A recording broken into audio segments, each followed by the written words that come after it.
Hello అండి, అందరికీ good morning. మీరు చూస్తున్నారు జీకే లుక్స్ 2.0 ఛానల్. ప్రజెంట్ ఉన్న సిచ్యువేషన్లో అఫీషియల్ అప్డేట్స్ ఏమైనా ఉన్నాయా?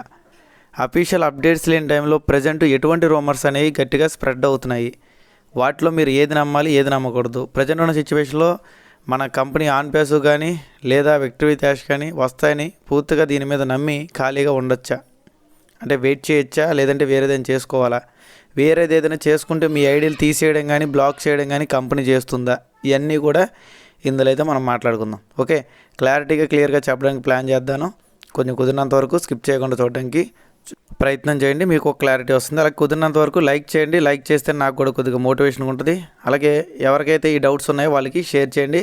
మన ఛానల్ ఇంకా సబ్స్క్రైబ్ చేసుకోకపోతే సబ్స్క్రైబ్ చేసుకుని సపోర్ట్ చేయండి. మీరు గమనించే ఉంటారు, ఈ నెల దాదాపు చాలా తక్కువ వీడియోలు మాత్రం మనం ఆన్ పేసు గురించి కానీ విక్టరీ క్యాష్ గురించి చేసాం. అంటే మహా అయితే ఒక 14 వీడియోలు మాత్రం చేసాం. మిగతా వీడియోలన్నీ కూడా ఇంటర్లింక్ గురించి వేరే వాటి గురించి చేసాం. ఎందుకంటే అప్డేట్స్ లేని టైంలో కావాలని సృష్టించి చెప్పడం వేరండి. గతంలో నేను చేయాల్సిందంతా చేశాను.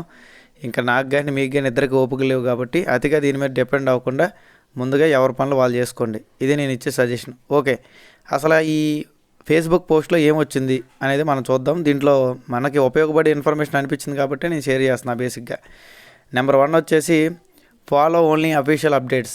ఎప్పుడైనా సరే అఫీషియల్గా వచ్చే అప్డేట్స్ మాత్రమే ఫాలో అవ్వండి. అక్కడ అమౌంట్లు వచ్చాయి అంటే డబ్బు విడుదలైంది. అలాగే భారతదేశంలో కొత్త ఆఫీసులు అనేవి ప్రారంభించబోతున్నారు, లేదా ఇతర వాదనలు ఏవైతే ఉన్నాయో వాటిని మీరు నమ్మాల్సిన అవసరం లేదు. ఇవన్నీ కూడా నెగిటివ్ వర్స్ చేస్తున్న పనులు. ఇక్కడ నెగిటివ్ వర్స్ ఎవరో నేను మీకు ముందే చెప్పాను కదా, ఎవరైతే లేని ఇన్ఫర్మేషన్ కూడా పుట్టించి ప్రజలకు చెప్తారో వాళ్ళే నెగిటివ్ గాళ్ళు. ఎందుకు నెగిటివ్ గాళ్ళు అని చెప్తున్నామంటే అక్కడ లేనిదని చెప్తున్నారంటే అబద్ధం చెప్తున్నట్టే కదా. అబద్ధాలు చెప్పేవాళ్ళే కదా నెగిటివ్ అంటాం మనం. ఓకే, కాబట్టి ఇలాంటి పుట్టించి చెప్పేవాడే నెగిటివ్ గాడు అన్నట్టు మనం ఇక్కడ అర్థం చేసుకోవాలన్నమాట. అలాగే ఎప్పుడైనా సరే మనకు వచ్చే అఫీషియల్ అప్డేట్స్ ఎప్పుడు ఓఈఎస్లో కానీ విక్టరీ క్యాష్ బ్యాకప్స్లో కానీ మాత్రమే వస్తాయి. ఓకే, ప్రజెంట్ ఉన్న సిచ్యువేషన్లో వచ్చాయా అంటే ఈరోజు 22వ తారీఖు డిసెంబర్ 22వ తారీఖు మనకి ఓఈఎస్లో ఓ న్యూస్ 20 అని వచ్చిందని 20.1 దాదాపు 2 నెలలు అయింది. దాంట్లో ఎటువంటి ఇన్ఫర్మేషన్ లేదు. కనీసం ఆయన ఇన్ఫర్మేషన్ ఇవ్వకపోయినా మనకి న్యూ ఇయర్ స్టార్ట్ అయిన తర్వాత హ్యాపీ న్యూ ఇయర్ కూడా చెప్పలే మన యాష్ గారు. ఇది మరీ దారుణం అన్నమాట. ఓకే, హ్యాపీ న్యూ ఇయర్ చెప్పడానికి కూడా ఏమైపోద్దో నాకేం అర్థం కావట్లేదు. హ్యాపీ న్యూ ఇయర్ చెప్పడానికి కూడా డబ్బులు ఖర్చు అవుతాయా? అవో కదా, అది చెప్పలేదు, ఏమీ చెప్పట్లేదు ఆయన. బేసిక్గా ఆయన అసలు ప్రజెంట్ వర్కింగ్లో ఉన్నాడా లేదా కూడా ఎవరు చెప్పట్లా. మిగతా ఎల్సీ నెంబర్లు కూడా యాష్తో మేము మాట్లాడాము, మాకు మెసేజ్ వచ్చిందనో కాల్ వచ్చిందనో చెప్పట్లా. అన్నీ చూస్తున్నాను కాబట్టి చెప్తున్నానండి. ఓకే, చెప్తున్నాక నిజాలు చెప్పేవాడు ఇక్కడ నెగిటివ్ మన దాంట్లో, అబద్ధాలు చెప్పేవాడు వెనకాలే పడతారు మన వాళ్ళు. అందుకే జీవితం సంకనాకపోతున్నాయి సగం మంది. ఓకే, ఇది పక్కన పెట్టేస్తే బేసిక్గా అఫీషియల్ అప్డేట్స్ ఉన్నది మాత్రమే నమ్మండి. అధికారికంగా మనకి ఎటువంటి సమాచారం లేని ఈ సమయంలో పుకార్లు చక్కర్లు కొడుతున్నాయి. ఓకే, కాబట్టి ఎవరైతే నెగిటివ్ వాళ్ళు ఉంటారో దయచేసి తప్పుడు వార్తలు వాళ్ళు ప్రచారం చేసినప్పుడు వాళ్ళ నెంబర్ బ్లాక్లో పెట్టుకోండి. ఎందుకంటే వాళ్ళ వల్ల మీకు ఉపయోగం లేదు అన్నట్టుగా ఇక్కడ ఆయన అయితే పెట్టారన్నమాట. క్రిష్ దాల్ అంట ఆయన పేరు, కావాలంటే ఇక్కడ చూసుకోండి. ఓకే, వాళ్ళ నెంబర్ బ్లాక్లో పెట్టుకోండి. వాళ్ళు ఫేక్ ఇన్ఫర్మేషన్ స్ప్రెడ్ చేశారని చెప్పి మీరు క్లారిటీ ఇవ్వండి. కాబట్టి ప్రతి ఒక్కరు కూడా ప్రశాంతంగా ఉండండి. ఏదైనా సరే అఫీషియల్ ఇన్ఫర్మేషన్ వచ్చేదాకా మీరు వెయిట్ చేయండి. ఎందుకంటే అధికారికంగా ఇన్ఫర్మేషన్ లేనప్పుడు తప్పుడు సమాచారంతో జాగ్రత్తగా ఉండడం ముఖ్యం. ఓకేనండి, ఇది పోస్ట్ నాకు మన వాళ్ళందరికీ చెప్పాలనిపించింది కాబట్టి చెప్పాను బేసిక్గా. ఓకే, ఇప్పుడు టాపిక్లోకి వెళ్తే ప్రజెంట్ ఉన్న సిచ్యువేషన్లో ఇంకా చాలామంది ఆన్ పేసు అప్డేట్స్ అని పెడుతున్నారండి. అది కరెక్ట్ కాదు. నేను చాలాసార్లు చెప్తాను, అప్డేట్స్ అనే పదం ఎప్పుడు వాడాలంటే కొత్తగా ఏదైనా సరే జరిగినప్పుడే అప్డేట్స్ అనే పదం వాడాలి. అంతేగాని మీ యూట్యూబ్లో వ్యూస్ కోసము ఇంకా మీ వాట్సాప్లో మీరు ఏదో అడ్మిన్ అయ్యారని చెప్పి అప్డేట్స్ అనే పదం వాడకూడదండి. అది అప్డేట్స్ ఎందుకు అవుతాయి? ఓకే, ఇన్ఫర్మేషన్లు కూడా చాలా తక్కువే వస్తున్నాయి. బట్ ఏంటంటే ఏదైనా చెప్పేదాన్ని ఇన్ఫర్మేషన్ అంటాం కాబట్టి అలా ఇన్ఫర్మేషన్ నేను వాడుతున్నా ప్రజెంట్. ఓకే, అప్డేట్స్ అనే పదం వాడడం అనేది కరెక్ట్ కాదు. ఇంకా కొంతమంది ఉంటారు, కింద ఏమో టైటిల్లో ఆన్ పేస్ అని పెడతాడు, పైన ఏమో విక్టరీ క్యాష్ పెడతాడు. అసలు రెండిట్లో దేని గురించి చెప్తున్నాడు అనేది క్లారిటీ లేదు. ఇప్పుడు చెప్తే రెండు కవర్ చేయాలా, మళ్ళీ దీనికో సపరేట్ సబ్జెక్టు దానికో సపరేట్ సబ్జెక్టు అనేది చేయడం కూడా టైం వేస్ట్ బేసిక్గా. ఓకే, కాబట్టి నేను ఏం చెప్తున్నానంటే అఫీషియల్గా పాపప్స్ లాంటివి ఏమీ రాలేదు. మరి ఆన్ పేస్ కోసం మనం వెయిట్ చేయొచ్చా జీకే గారు? అసలు నమ్మాలా వద్దా? అసలు కంపెనీ ఉందా ఎత్తుకుపోయిందా అని చెప్పి చాలామంది అయితే కామెంట్స్ పెడుతున్నారండి.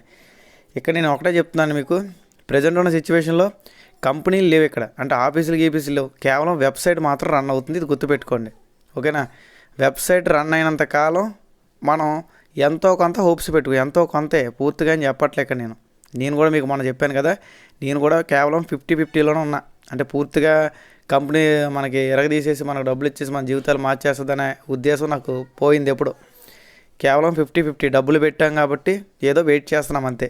ఓకే, కాబట్టి నేను చేసేది ఏంటంటే అఫీషియల్ ఇన్ఫర్మేషన్ వచ్చినప్పుడు మీకు షేర్ చేస్తాను. అఫీషియల్ ఇన్ఫర్మేషన్ కాకుండా అన్అఫీషియల్ ఇన్ఫర్మేషన్ గ్రూపులు ఎవరైనా షేర్ చేస్తే దానికి ఖండిస్తా. ఇది నేను చేయగలిగే పని, ఎందుకంటే మొదటి నుంచి మనం యూట్యూబ్లో సబ్జెక్ట్ చెప్తున్నాం కాబట్టి. ఓకే, కాబట్టి డిపెండ్ అయ్యి ఉండడం అనవసరం. దీన్ని మనం కెరియర్గా తీసుకొచ్చంటే అస్సలు తీసుకోవద్దని చెప్తా ప్రజెంట్ ఉన్న సిచ్యువేషన్. ఎందుకంటే ప్రతి 3 నెలలకి 4 నెలలకి ఒక అప్డేట్ ఇస్తా కూర్చుంటే మన సగం జీవితం ఎక్కడ అయిపోద్దండి. ఈ ఆగస్టు నెల వస్తే 8 సంవత్సరాలు పూర్తయినట్టు. ఆన్పేస్ స్టార్ట్ చేసి 2018లో స్టార్ట్ చేశారు. 8 సంవత్సరాలు బట్టి కనీసం ఒక 1000 మందికైనా డబ్బులు ఇచ్చారంటే అది కూడా మనకు తెలియదు. అప్పట్లో ఏదో వచ్చి రానట్టు కొంతమందికి విత్డ్రాలు వచ్చినాయి. అది 100 మందికో 150 మందికో కూడా ఐడియా లేదు మనకి.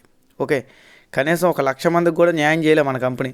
ఏమనంటే ప్రాబ్లమ్స్ వచ్చింది, వాళ్ళు మోసం చేశారు, వీళ్ళు మోసం చేశారు అని చెప్తా ఉన్నారు.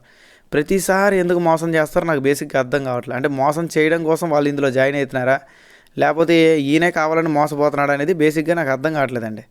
ఓకే, అంటే మోసపోవడానికి నాకు ఆఫీసులు పెట్టి ఎంప్లాయీస్కి జీతాలు ఇస్తున్నాడా అంటే మరి చెప్పడం వాళ్ళ మీదే చెప్తున్నాడు కదా. బేసిక్గా వాళ్ళు వచ్చి ఏమంటున్నారంటే ఈ కంపెనీలో ఉండడం వల్లే మా రెప్యుటేషన్ దెబ్బ అయిపోయింది, మాకేం వేరే దగ్గర జాబ్లు ఇవ్వట్లేదని చెప్పి ఎంప్లాయీలు బాధపడుతూ ఉన్నారు. బేసిక్గా ఇవన్నీ ఏంటంటే కొంతమంది ఏమంటారంటే జీకే లుక్స్ నెగిటివ్, అందుకే ఇలా నెగిటివ్ చెప్తుంది. నెగిటివ్ పాజిటివ్ ఉందండి. మీరు డబ్బులు పెట్టారు, నేను డబ్బులు పెట్టా, ఇంకా మీకు టీం కూడా లేదు. టీం లేనోడే నెగిటివ్ అంటే ఎంతో కొంత టీం ఉండి నాకు ఈ డాలర్స్ కూడా కనిపిస్తున్నాయి, మరి నేను ఎంత ఇదిగా ఉండాలి?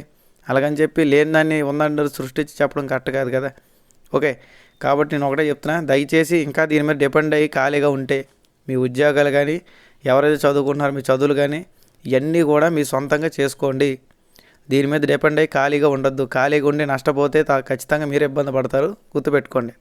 ఓకే, ఇక ఫైనల్గా నేను చెప్పేది ఏంటంటే ప్రజెంట్ అయితే మేము ఖాళీగానే ఉన్నామండి, మాకు ఎటువంటి జాబ్ చేయాలో తెలియట్లేదు, మేము ఫ్రీ యాడ్లని మాత్రమే చేస్తామని కొంతమంది ఉంటారు. కొంతమంది మేము మార్కెట్లో తిరగగలమండి అని చెప్పి కొంతమంది ఉంటారు.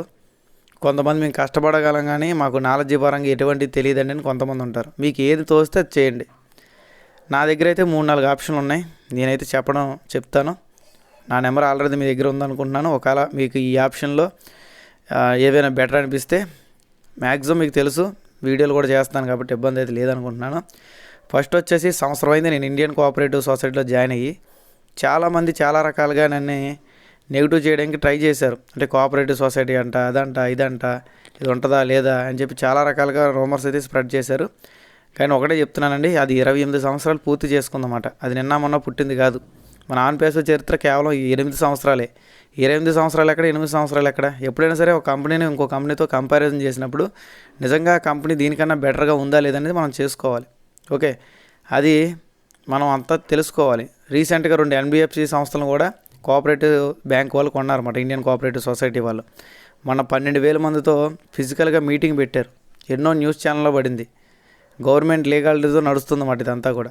ఓకే, కాబట్టి ఎవరికైనా సరే మీరు వర్క్ చేసుకోవాలనుకున్నా, లేదంటే మీ దగ్గర అమౌంట్ ఉంది మీరు బ్యాంకులో సేవ్ చేసుకోవాలి, మీకు మంచి ఇంట్రెస్ట్ రేట్ కావాలనుకున్నా 60 ఏళ్ళ లోపలకైతే 12.5% ఇంట్రెస్ట్ రేట్ వస్తుందండి. ఫిక్స్డ్ డిపాజిట్ కానీ ఆర్డీ కానీ, అంటే ప్రతి నెల కట్టుకునేది కానీ లేదా ఫిక్స్డ్ డిపాజిట్ చేసుకునేది కానీ.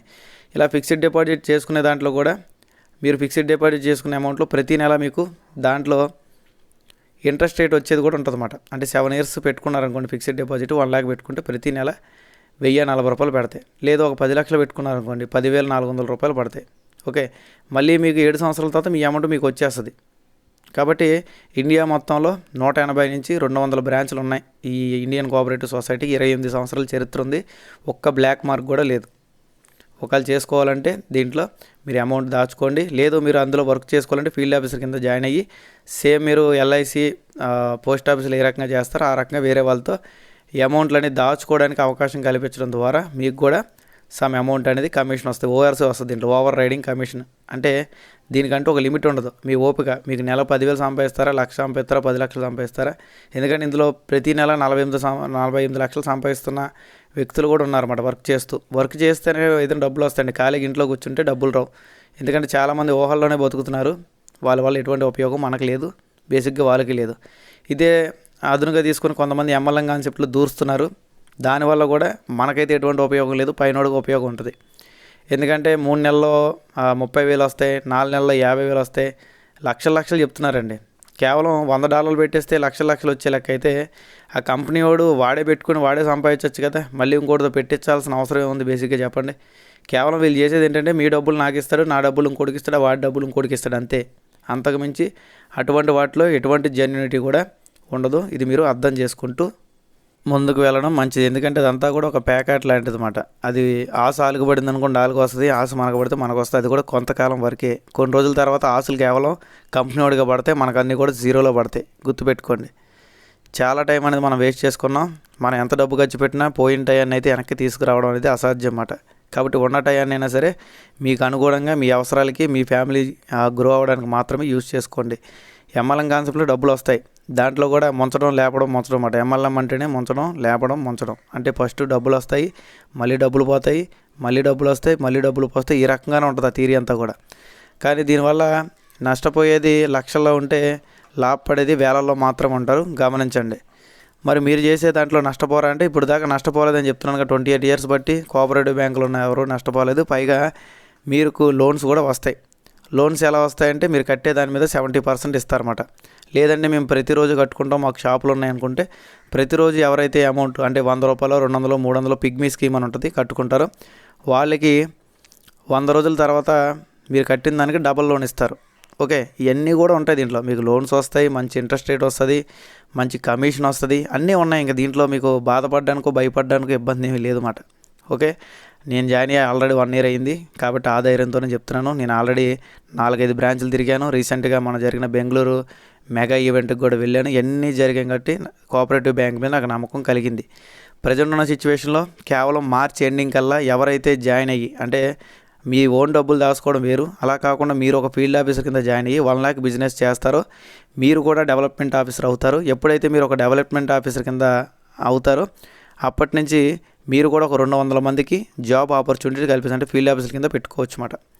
ఈ ఆపర్చునిటీ ప్రజెంట్ ఉన్న సిచ్యువేషన్లో కేవలం 4 రోజులు మాత్రం ఉంది. ఎందుకంటే ప్రతి సంవత్సరానికి ఒకసారి మాత్రమే క్యాడర్ పెరుగుతుందన్నమాట. ఓకే, లాస్ట్కి వచ్చాం కాబట్టి ఈ 4 రోజుల్లో ఎవరైనా చేసుకోగలిగితే చేసుకోండి. టైం వేస్ట్ చేసుకోవద్దు, జెన్యున్గా చేసుకోవాలి. పార్ట్ టైం కావాలంటే పార్ట్ టైం, ఫుల్ టైం కావాలంటే ఫుల్ టైం చేసుకోండి. మీరు ఫిజికల్ మీటింగ్ పెట్టుకుంటాము, మీరు వచ్చి సపోర్ట్ చేస్తారంటే 100% నేను సపోర్ట్ చేస్తాను. ఓకే, కంపెనీ వాళ్ళతో మాట్లాడి దగ్గర ఉన్న బ్రాంచ్ వాళ్ళని మీకు పంపించడం జరుగుద్ది అన్నమాట. ఓకే, నా నుంచి మీకు 100% సపోర్ట్ ఉంటుంది. జెన్యూనిటీ ఉంటే ప్రతి దాంట్లో ఉంటుంది. ఇప్పుడు దాకా కొన్ని వందల ఆన్ పేస్ మీటింగ్స్ జరిగినాయి, కానీ ఒక్క మీటింగ్ కూడా నేను వెళ్ళలేదండి. ఎందుకంటే డబ్బులు రాకుండా హడావిడి చేయడం నాకు ఇష్టం ఉండదు. ఎప్పుడు కూడా జెన్యూన్గా ఉంటే మాత్రం ఖచ్చితంగా నేను వెళ్ళడానికి ప్రయత్నం చేస్తాను. ఇంకా నేను చేసే ఇంటర్లింక్ కానివ్వండి, వన్ ఆపర్చునిటీ కానివ్వండి, వాటి గురించి పెద్దగా అసలు టెన్షన్ పడాల్సిన అవసరం లేదు. ఎందుకంటే అవన్నీ ఫ్రీ కాన్సెప్ట్లు. అందులో మీరు డబ్బులు పెట్టట్లేదు, దాంట్లో మీరు భయపడ్డానికో బాధపడ్డానికో. ఓకే, వాటి పని అవి చేసుకుంటూ వెళ్తే వన్ ఆపర్చునిటీలో రోజుకి మీరు 10 టాస్కులు చూసుకొని కొంచెం టీం చేసుకుంటే అందులో వచ్చే అమౌంట్ అందులో వస్తుంది. అలాగే ఇంటర్లింక్లో కూడా ఇప్పటికప్పుడు అప్డేట్స్ అనేవి వస్తూనే ఉన్నాయి. ఇంటర్లింక్ కూడా మైనింగ్ అనేది ఎప్పుడు కూడా ఆపకుండా చేసుకోండి. ఇంకా ఇంటర్లింక్లో ఎవరైనా రిజిస్ట్రేషన్ చేసుకోకపోతే పైన మీకు ఫొటోస్ వస్తున్నాయి కదా, ఫోటో మీద క్లిక్ చేసి రిజిస్ట్రేషన్ చేసుకోండి. రైట్ సైడ్ ఫోటో వస్తుంది కదా, దాని మీద క్లిక్ చేసి చేసుకోండి. ఓకేనండి, వీడియోలో ఇంతే ఉంది. వీడియో నచ్చినట్టు లైక్ చేయండి, షేర్ చేయండి, సబ్స్క్రైబ్ చేసుకోండి.